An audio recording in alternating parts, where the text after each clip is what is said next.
Hey, what's happening, everybody? In this video, I want to nerd out a little bit and talk about Everett Rogers, which his diffusion of innovations theory actually aligns perfectly with lengthening crypto cycles. When did I ever think that what I learned about Everett Rogers and diffusions of innovations relating to media and technology and adoption? Well, I guess it does make sense how it would relate, but I didn't think I'd be doing it in this video. But anyway, we're going to get into that. We're going to talk about lengthening crypto cycles if the 4 year cycle is dead. That's the big question, right? Everybody wants to know, are we in a lengthened cycle right now? Are 4 year cycles over? Is time on our side? The case for Bitcoin's lengthening cycles. So, a really good article here by cryptobriefing.com. I want to head right to this section here, and I have a couple different areas highlighted here, so bear with me as we go through. Let me know if you like this style video too, kind of getting deeper in the weeds and more of the analytical side, I guess, macroeconomic side. But yeah, let me know down below if you like this. Okay, based on Everett Rogers' diffusion of innovations theory, the spread of a new idea relies heavily on its human capital component. In this context, the percentage of customers that adopt a disruptive idea like crypto over time can be split into 5 distinct categories across the risk tolerance spectrum. Okay. And here's how it shakes out: it's innovators, early adopters, early majority, late majority, and laggards. So if we actually go over to Google, you could do this yourself. Don't need caps on. Everett Rogers diffusions of innovations. And if we go right here, we can actually go to images and you'll see exactly what this looks like on a graph. Okay. So here we have right here. This is exactly what it is: diffusion of innovations theory. Great theory for looking at new technologies and how they're adopted. So here we go. We had the 2.5% are early are innovators, like super early, right? This is like internet 1990. You're an innovator. Right now we are in the early adopters phase, not of the internet, but of crypto. Okay. Right now with the internet, by the way, we're in the laggards phase, which we're still in that back half, 16%. People slowly adopting it in countries where they just don't have the access.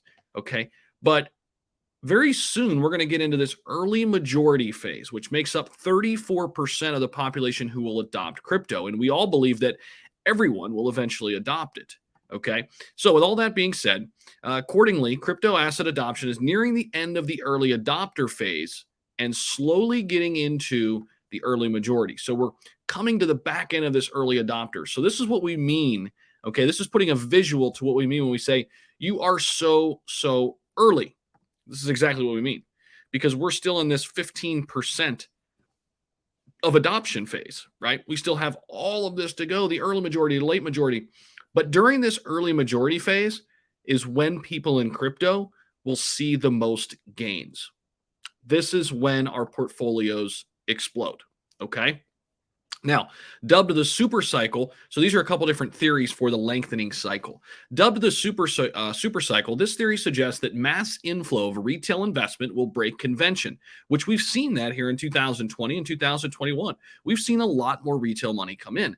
This theory pairs well with the lengthening cycle theory, popularized by renowned crypto analyst and founder of Into the Cryptoverse, Benjamin Cowan. And I've talked a lot about Benjamin Cowan here on the channel. He is one of my favorite YouTubers, favorite content creators, favorite Bitcoiners, crypto creators, whatever you want to say, technical analysis people. He's awesome. Okay. Broadly, this theory suggests that Bitcoin's market cycles are lengthening while producing diminishing returns because, in a reduced cycle, the returns are higher, but so are the drop-offs.